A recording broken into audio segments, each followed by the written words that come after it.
Hey guys, Luke here, and I have been getting a lot of, well, it's that time of year, right? So it's hot, it's humid. People are questioning themselves on whether or not they have chosen the right pace for their marathons or even their half marathons coming up in this fall. But we see it a lot, right? I'm seeing a lot of um, just underestimating how much heat and humidity will affect you, right? Even if you're from a warm area, right, it still affects you. It might not affect you as much, but it's still going to affect you. And if you're somebody like me who goes through 4 seasons a year, and I've just happened to be, we're 8 to 10 weeks into, pretty warm season, it still takes its toll. And I think that a lot of times we don't give it enough credit as we should. And even now, as I'm recording this, it's the beginning of August.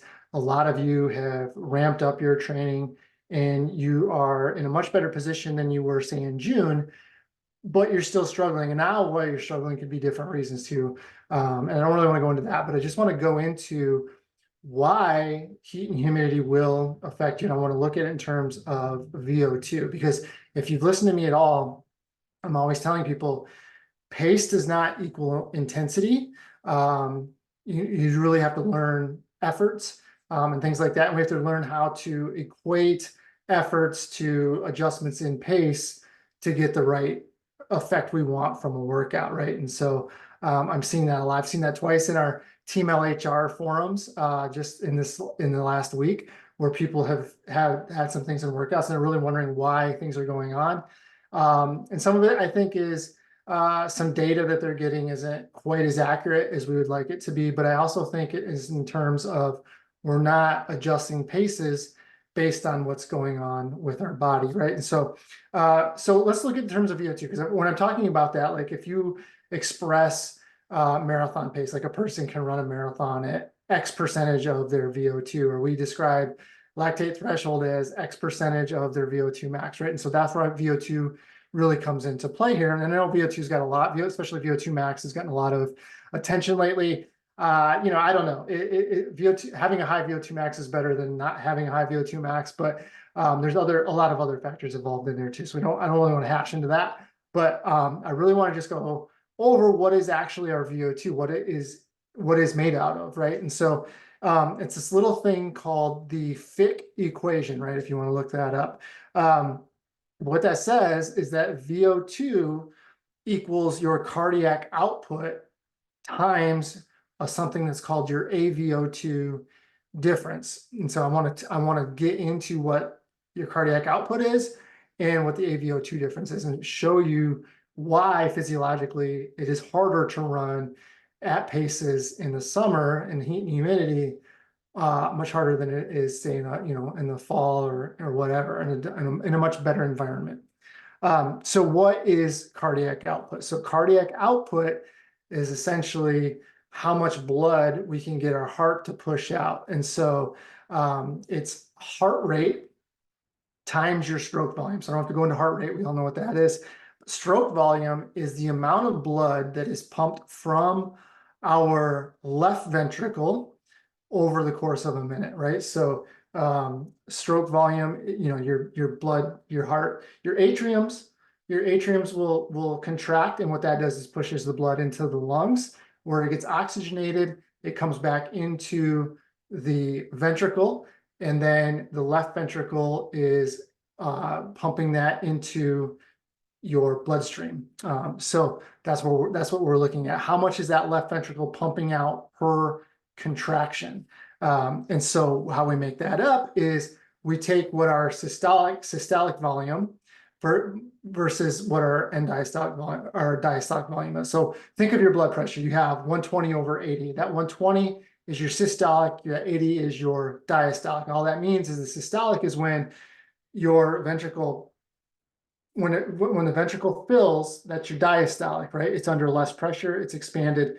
When it contracts, that's your systolic, because that's pushing it all out, right? So what's that difference? It's not going to pump it out 100%. There's going to be a little bit left over. What that difference is, right? And then you multiply that over about a minute, and that's what you get your stroke volume. So you can imagine with exercise, that's going to go up as it's pumping more per contraction over the course of a minute. It might not even be getting more out, but it's getting more per minute because your heart rate is increasing, right? So that's how you get your cardiac output.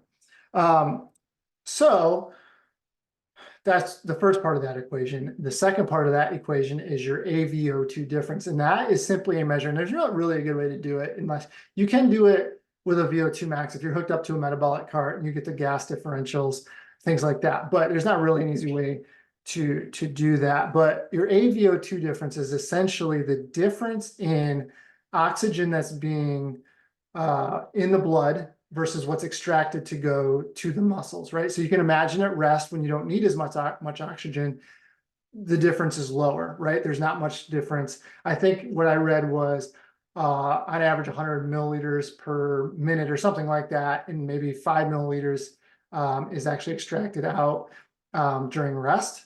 And then once you start exercising, that can go up to like 16. So there's a much bigger difference between what's being delivered and what's being extracted out of the bloodstream.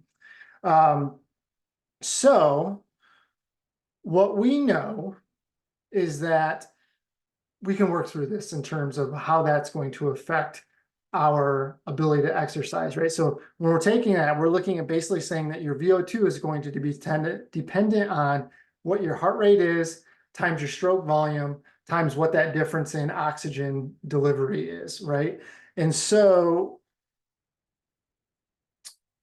what I think, well, let's look at this point by point. So under normal circumstances, what happens? Your heart rate responds appropriately. It's going to go up. You start exercising, your heart rate goes up, which is normal, as does your stroke volume.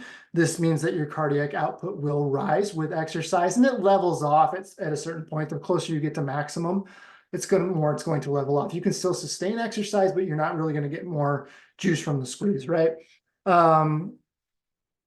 So given that, can you think of how that's going to change under heat and humidity, right? So you're going to become dehydrated, which can affect your blood volume, right? You can get less blood volume. Blood is being circulated to other parts because it's trying to dissipate heat, right? So we're pushing a lot more blood to the surface of the skin or close to the surface of the skin, right? To get rid of that heat that's in our bodies, right? And that's one of the biggest things. It makes it harder, right? So if we're becoming dehydrated, we start to lose plasma blood volume. This in turn makes it harder to maintain our blood pressure, right? Which is part of that cardiac output equation. So if we're not able to sustain the blood pressure needed to continue on at that point of exercise, then stroke volume will eventually lower despite an increase in our heart rate, right? And from what I have seen, stroke volume can decrease by 30%. Now, this is long-term. This is more, going into, hour and a half, 2 hours, 2.5 hours, 3 hours. So this is going to be have a lot more of an effect over, say, like a long run or even a long tempo run. If you're doing a 10-mile tempo or you're doing a long workout, like a 3x3, whatever, something that's taking 90 plus minutes, this is going to come into play a lot more. And I would say too, if you're chronically dehydrated over the course of a few days, like, as I'm recording this, it's been really warm the last 4 or 5 days. Before that was okay, but it's been in the 90s the last 3 or 4 days. And, if you're not making up those differences and you go into a long workout and you're already dehydrated a little bit, this is going to come on a lot faster, right? And so all those things have to be taken into account.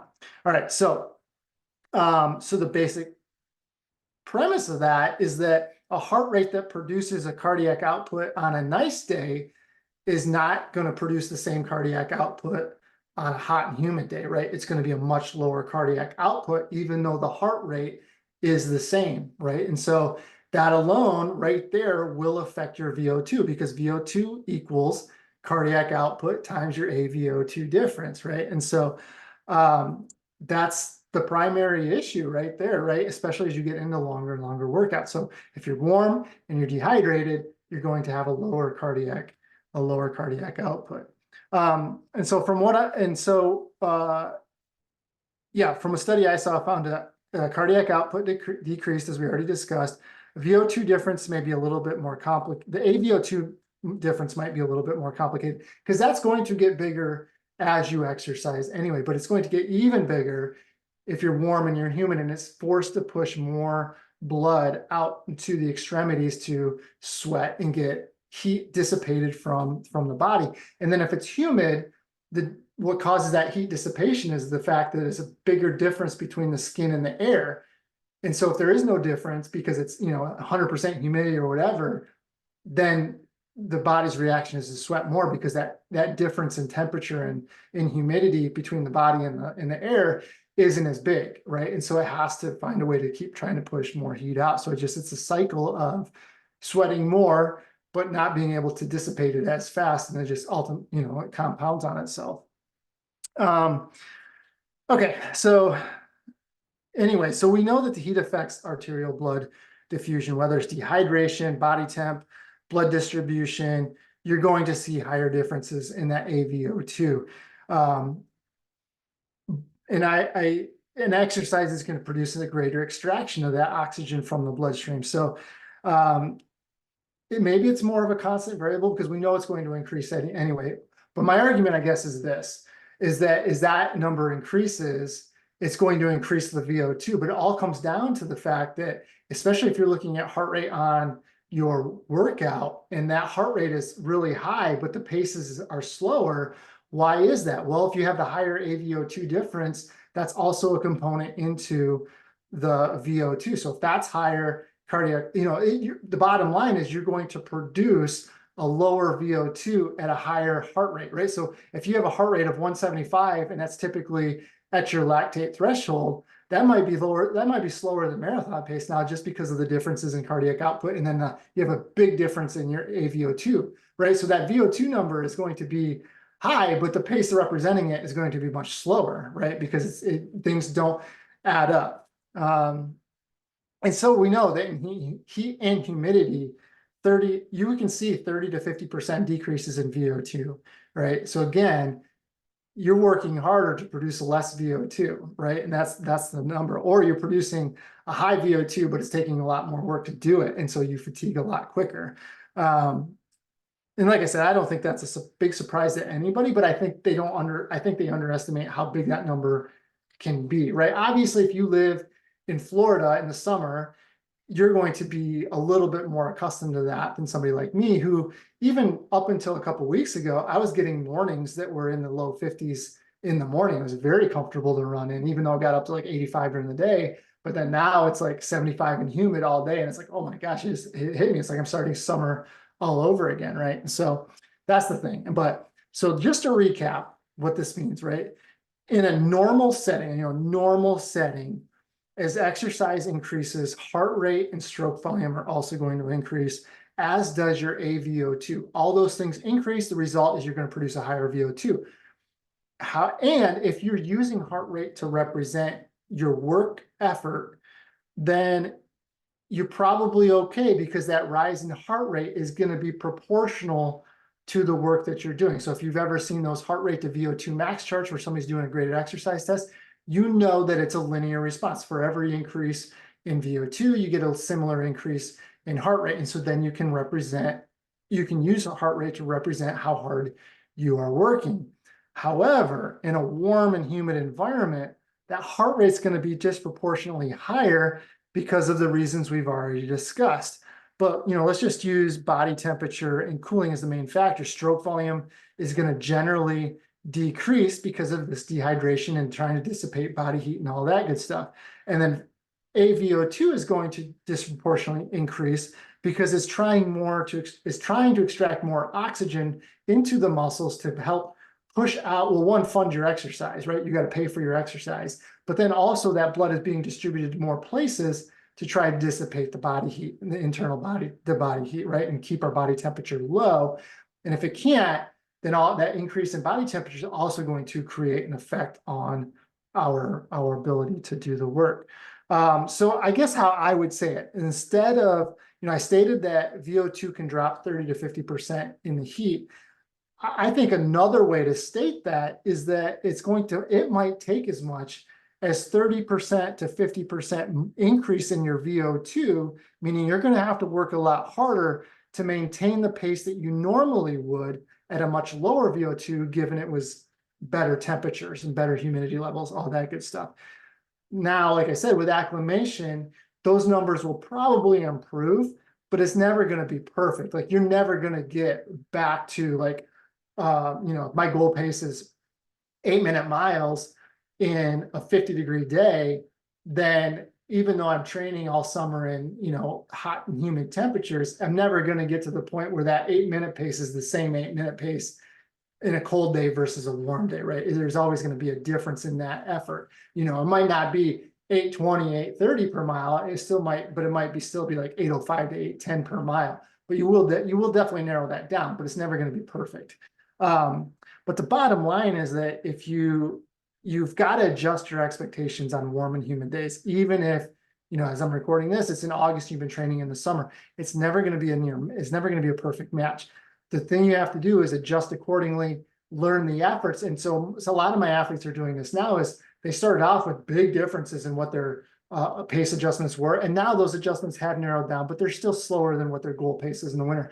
And what I keep preaching to them is that we get into September and you start getting some days that are really nice. All of a sudden you're going to be on a workout and you're like, oh yeah, this feels great. And you might actually be faster than what your goal pace is, but it feels like it's so much less effort because all of those things have come back to earth a little bit and your body can actually show how fit it truly is. Like you just have to view everything as being very suppressed right now. And then once that weight is lifted off, your paces will reflect what your fitness truly is. So I understand that it's hard now because you're starting to get into bigger workouts and it's easy to start questioning, are you really fit or not? But I think if understanding why what's happening is happening can make it a lot easier to get that into your mindset that like, okay, I am as fit as I need to be. I just need to wait until I get that one nice morning and everything will rip. And like I said, I've had one athlete in our team forums discuss this, right? They've been working out and everything's been pretty miserable, but then they got one day and it was like heart rate dropped by 30 beats per minute and they hit their pace no problem. But then as soon as they went back to the hot weather, they're like, oh man, what's going on with me? Well, nothing's really going on with you. It's just your body's reacting to the conditions around it, and that's where you have to put your faith. That is, hopefully you get a nice cool stretch coming into September and maybe into early October, and you have enough time where your body can say, okay, I am fit, I'm just fine, right? The hardest part is just trusting the training and trusting yourself to where you get to that point. So, but in any case, I just wanted to explain what's actually going on, what actually makes up our VO2 and how what heat and humidity is going to affect those variables and how it's physiologically going to affect how hard something is, even though your heart rate says that it's way harder than what you should be, or that I'm at my pace, my heart rate says I'm at this effort, even though my VO2 is not going to represent that at all. So hopefully that helps you guys out a little bit. I will talk to you later and take it easy.